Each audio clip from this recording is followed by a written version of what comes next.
Nutrición con Mikey Diet, episodio 112.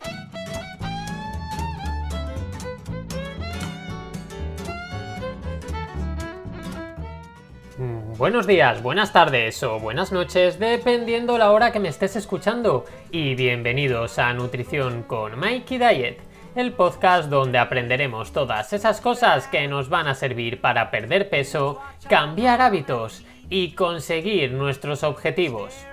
Os recuerdo que podéis entrar en mi web mikeydiet.com, mykdiet.com, y allí, aparte de todo el contenido que voy subiendo, tenéis vuestra plataforma, esa plataforma en la que os voy a acompañaros paso a paso en vuestro cambio, en vuestros objetivos y en el que os resolveré todas las dudas y os ayudaré en todo lo que pueda para ello. Además, tenéis acceso a un montón de cursos que van a facilitar este proceso y vais a poder generar vuestros propios menús para tenerlos siempre accesibles. Y recordad que podéis poneros en contacto conmigo para lo que necesitéis a través de mikeydiet.com/contacto. Y bueno, ya estamos a viernes 4 de octubre de 2019. Madre mía, cómo va pasando el tiempo. Y ya estamos con el último podcast de la semana. Ese podcast en el que vemos ciertas noticias de nutrición que van surgiendo a lo largo de la semana y aprovechamos para poder charlar un poquito acerca de ellas. Entonces, hoy sí es verdad que va a ser un poquito especial porque vamos a tratar simplemente dos noticias rápidas y luego vamos a hablar de un tema muy interesante que a lo mejor lo habéis escuchado o a lo mejor no, y es acerca del tema de la carne roja y su posible o no indulto. Así que bueno, para no esperar más, vamos a empezar primero con dos artículos, porque sí es verdad que prácticamente todo lo que me ha salido esta semana ha sido acerca de la carne roja, pero vamos a empezar con dos artículos rapiditos y luego ya hablamos de ese tema. Vamos a empezar con uno del abc.es que dice así: ¿es cierto que cenar pasta hace que engordemos más? Y el artículo comienza: la respuesta es un no rotundo, pero como aclara Mariana Álvarez, dietista nutricionista especializada en trastorno de la conducta alimentaria, es importante conocer los matices. Sí es verdad que en este artículo nos hablan un poco acerca de que tenemos a los hidratos de carbono atravesados últimamente y que esto hace que se empiecen a evitar que se sigan dietas como la dieta cetónica y cosas de ese tipo. Y por supuesto que se les culpa de la epidemia de exceso de peso. Al final lo que nos dice acerca de lo que ha comentado Mariana Álvarez es que este exceso de calorías totales a lo largo del tiempo, independientemente del nutriente, es realmente lo que nos hace ganar peso y no el hecho de estar tomando los hidratos de carbono por la noche. También habla de que la adherencia es muy importante y que restringirse los hidratos de carbono en algunas personas puede no ser lo mejor a la hora de intentar mantener esa adherencia, porque puede generar un mayor deseo por este grupo de alimentos y por esta razón hacer que realmente vayamos a tender a pegarnos atracones. Y en definitiva el artículo, bueno, no está mal, sí es verdad que hay ciertos matices que a lo mejor yo añadiría, pero bueno, que habla un poquito de este tema, sigue hablando acerca del tema de que no pasa nada dependiendo de la hora del día, que tampoco ocurre nada, que podemos tomarlo perfectamente por la noche los hidratos de carbono y tal. Sí es verdad que estoy completamente de acuerdo que lo que importa es la adherencia, pero sí es verdad que puede haber pues ciertos aspectos a tener en cuenta en los hidratos de carbono por la noche. Y depende sobre todo por qué vayamos a cambiar una cosa u otra. Si nos ponemos a mirar acerca de los ritmos circadianos, por si queréis buscar acerca de ello, sí que podemos ver que hay alguna pequeña diferencia. Lo que no sabemos es si esa diferencia realmente es lo suficientemente significativa como para tenerla en cuenta. Y poco a poco, a medida que vayamos avanzando, tengamos más estudios, podremos dar una respuesta mucho más fiable a esta pregunta. Y ahora donde pasamos es al confidencial.com, donde tenemos un titular que dice: los 5 cambios que debes hacer para tener una vida saludable según una experta. Y vamos a ver cuáles son supuestamente estos pasos o estos cambios que debes hacer según este artículo. En primer lugar, más pasos. Realmente más pasos no es exactamente lo que dicen, sino que es el hecho de ser más activos, caminar más, entrenar un poquito más. Es decir, que al final es importante que seamos más activos en nuestro día a día. Bueno, en eso estoy completamente de acuerdo. Luego también habla de nuevos platos. Dice que pruebes a hacer nuevas comidas cada semana, porque de esta forma, según lo que dice ella, vas a comer de forma poco saludable. Porque al final dice que cuando estás en piloto automático terminas comiendo de forma poco saludable. En eso estoy de acuerdo, con algún matiz que ahora os comento. Pero bueno, que realmente sí es verdad que para ciertas personas el probar nuevos alimentos, nuevas comidas, meterse más en la cocina puede hacer que vaya a terminar comiendo mejor. Pero también, como yo os he comentado muchas veces, es interesante cambiar este piloto automático para que, aunque no varíes tanto el tipo de comida que tomas, siempre sea saludable. Luego también dice meter más color en los platos, meter grupos de distintos alimentos que pueda hacer que el plato sea más apetecible, más vistoso, y bueno, también puede ser una buena estrategia. Luego nos dice también buscar un nuevo pasatiempo, buscar otros hobbies para evitar, digamos, o para cuidar más la alimentación. Sí es verdad que tampoco explica mucho, pero bueno, que puede ser interesante el buscar otros hobbies, sobre todo cuando al final terminas comiendo por aburrimiento, como puede ocurrirnos en algunas ocasiones.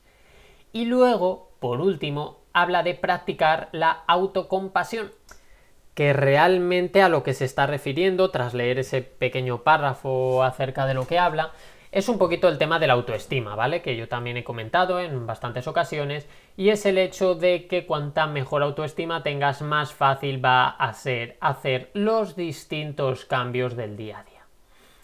Y bueno, realmente simplemente quería comentar estos dos artículos porque son de los pocos que me han salido a lo largo de la semana en el feed.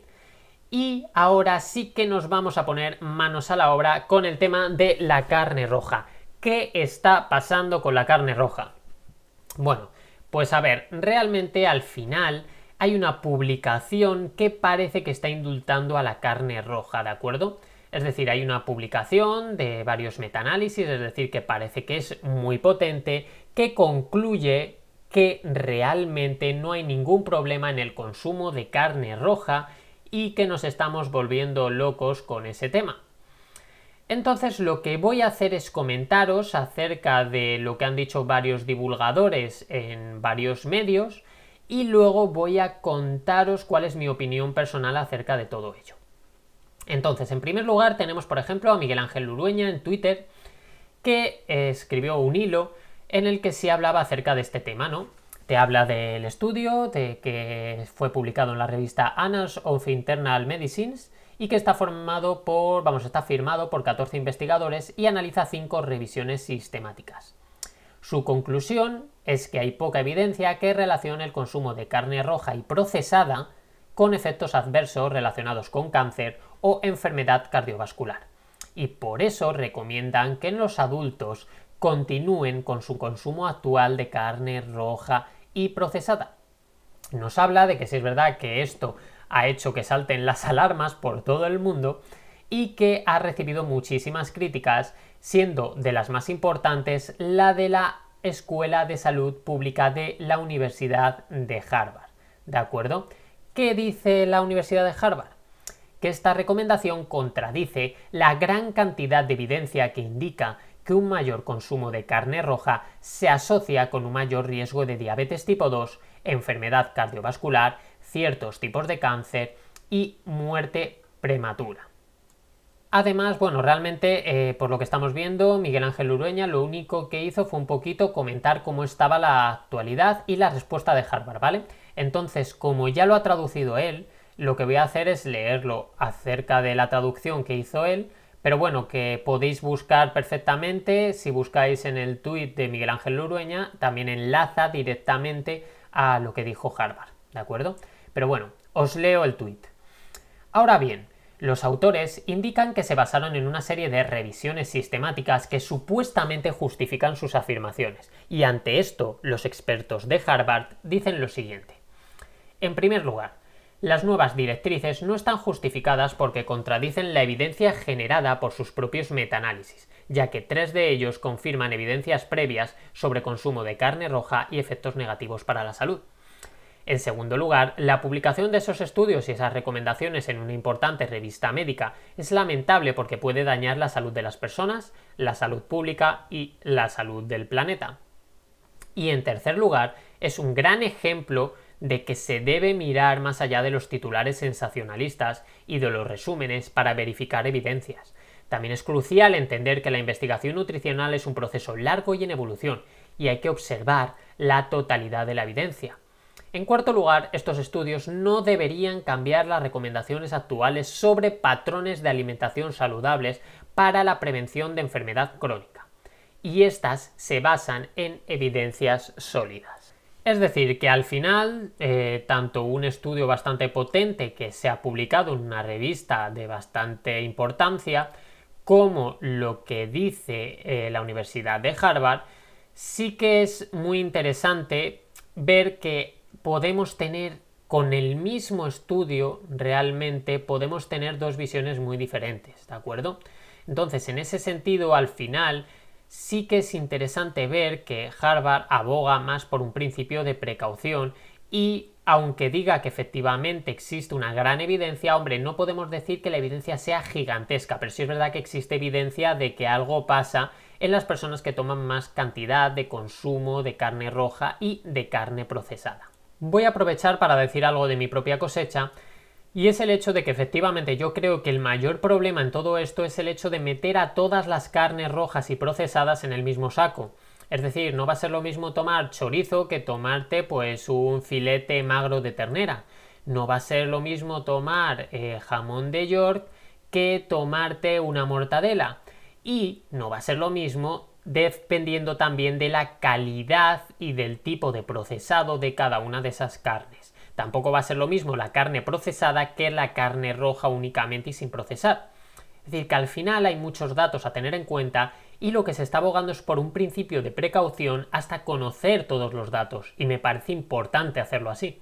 Luego sí es verdad que a través de Twitter se han pronunciado gente a favor, gente en contra, gente diciendo que no pasa nada, gente diciendo que sí pasa algo. Luego me pronunciaré yo, por supuesto, y voy a daros mi opinión personal acerca del tema, pero quiero seguir comentando acerca de los que han, digamos, escrito más a fondo del tema, ¿de acuerdo?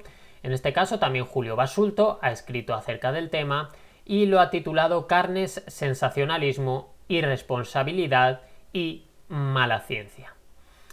A ver, él comienza diciendo no se aconseja seguir comiendo carnes rojas y procesadas alegremente. Y bueno, explica que lo dice por este estudio y demás, también habla acerca de lo que ha dicho la Universidad de Harvard. Nos lleva también a un hilo de Twitter en el que intentó aglutinar varias respuestas, en el que también habló acerca del tema de que hay muchos investigadores muy importantes a nivel mundial en nutrición y salud pública que han pedido, por favor, a esta revista que retire la publicación sobre el consumo de carne roja.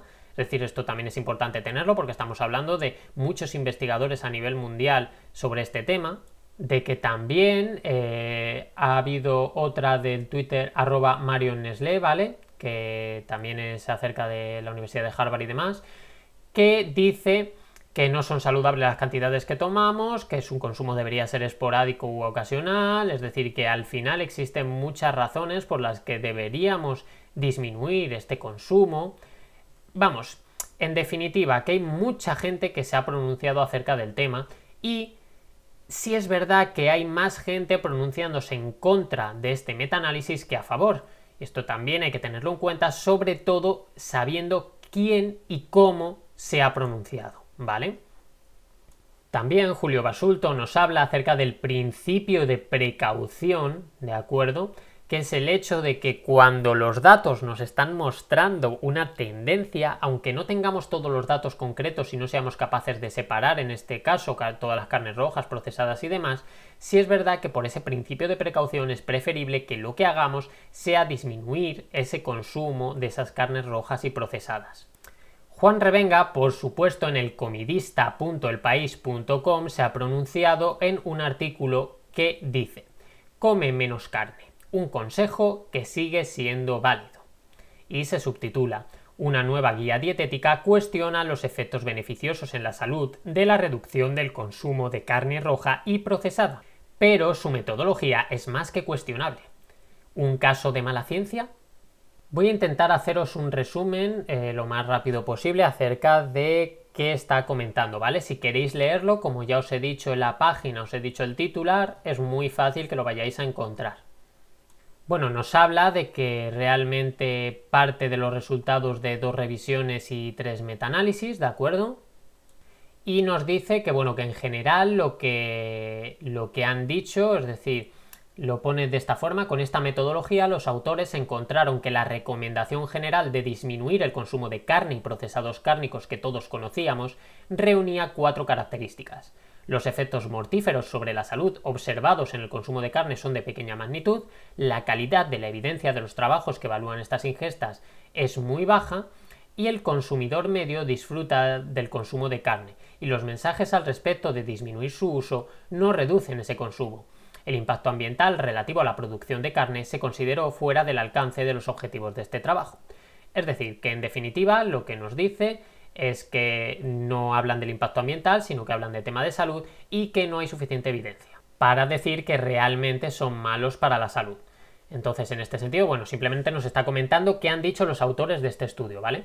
Y ahora nos dice qué reacciones ha habido dentro y fuera de España. Nos comenta que buena parte de la comunidad científica ha argumentado lo poco acertado de la metodología empleada en esta guía y lo mucho que difieren estos consejos de los que hasta la fecha se habían obtenido, y el peligro de dar este tipo de mensajes.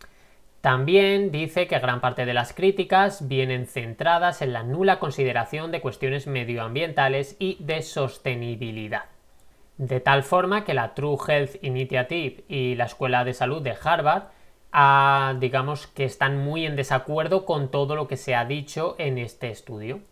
Y dice de esta forma: ha documentado con profusión su desacuerdo, haciendo constar con claridad que estas pautas son incompatibles con el principio de lo primero no dañar en la práctica clínica y con el conocimiento actual, y sería toda una irresponsabilidad si un profesional sanitario que conociera que un paciente consume diariamente 2 o más raciones de carne roja o procesada no le dijera nada y le animara a perpetuar esta práctica.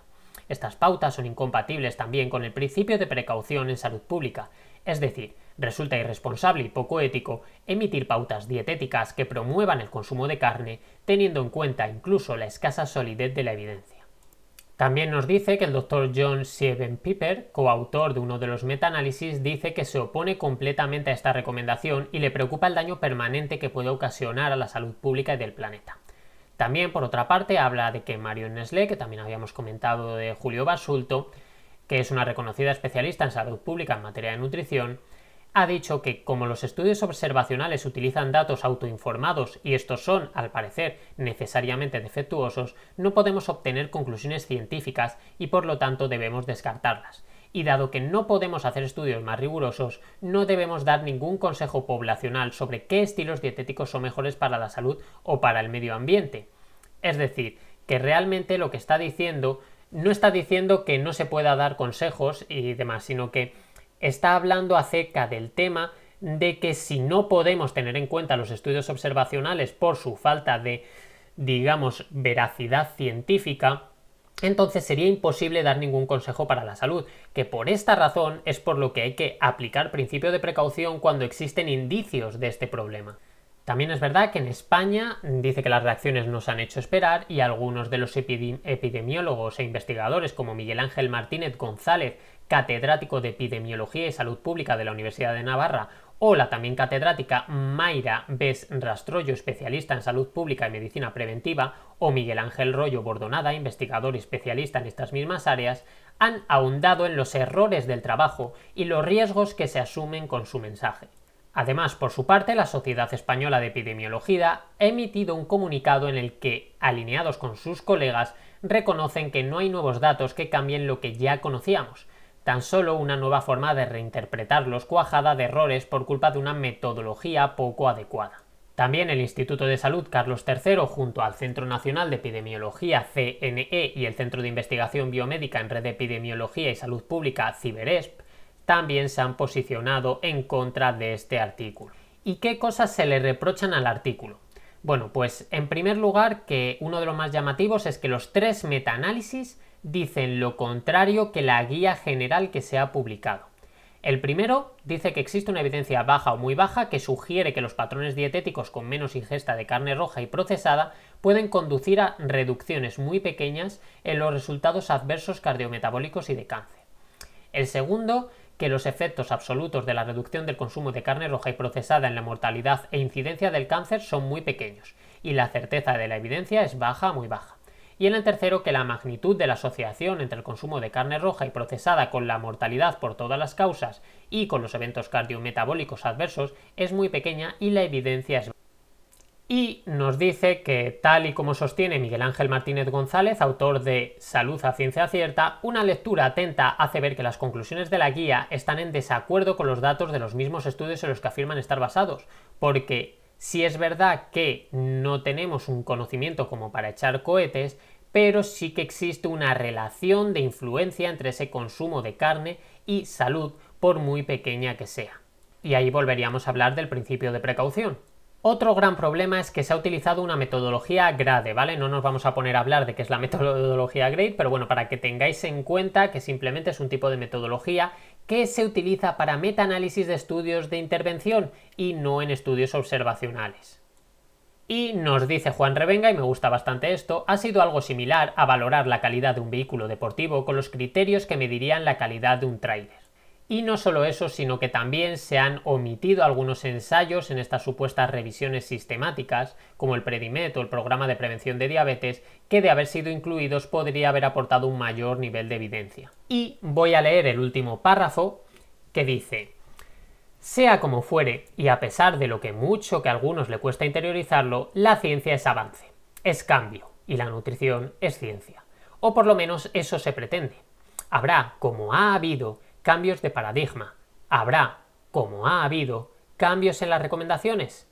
Habrá, como ha habido, tropezones. A fin de cuentas, la ciencia la hacemos los humanos y somos bastante falibles.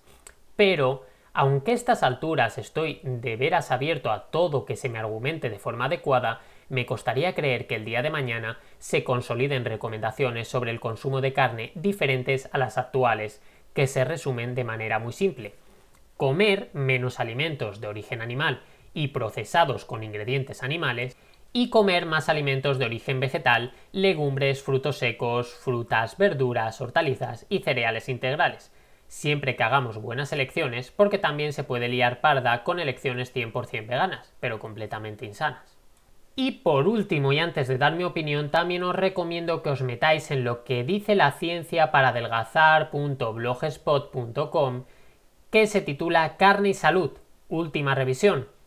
Si os interesa el tema, os recomiendo que lo leáis porque también es muy interesante, pero demasiado largo y complicado de resumir para que no nos tiremos aquí una hora simplemente con este podcast. Y bueno, ahora va lo que yo opino acerca de este tema, porque por supuesto voy a posicionarme. Y de hecho voy a utilizar un símil que no sé si algunos conoceréis. Cuando hablamos de un avión, no sé si sabéis que un avión despega con el doble de potencia que necesita, es decir, que un avión puede despegar con un solo motor.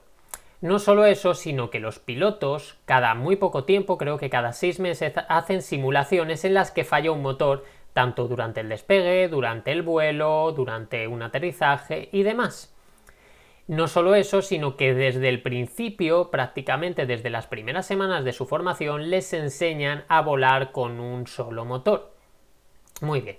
¿Y a qué viene todo esto? Es decir, ¿qué símil quiero hacer con todo esto? Pues que resulta que la posibilidad de que en un avión falle un motor es una entre 1.000.000. Es decir, estamos hablando de que se gasta mucho tiempo, mucho esfuerzo en automatizar las decisiones que tomaría un piloto si falla un motor, pese a que las probabilidades de que falle un motor son menores a que te caiga un rayo encima. Vale, teniendo en cuenta esto, ¿cuál es el símil que quiero hacer?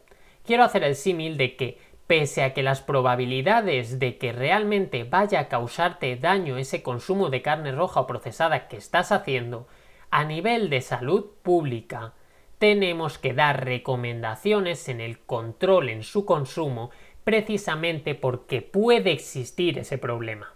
Es decir, al igual que el motor es raro que falle y al igual que tenemos poca evidencia del consumo de carne roja y procesada y su efecto adverso en la salud, tenemos indicios y esos indicios son suficientes para que tomemos la decisión de un principio de precaución. De hecho, si os fijáis en el pasado de la nutrición y lo que será el futuro de la nutrición, el problema que tenemos es que es muy complicado aislar las variables. Es decir, tú no puedes coger a una persona y tenerla durante 30 años comiendo solo carnes rojas y procesadas para saber realmente cuál va a ser su efecto. Entonces, como no puedes hacer esto, tienes que utilizar estudios observacionales que, por supuesto, a nivel científico y estadístico, tienen una menor validez que un estudio de intervención, que sería eso, obligar a una persona a comer ciertas cosas evitando que coma otras, que éticamente tampoco sería correcto.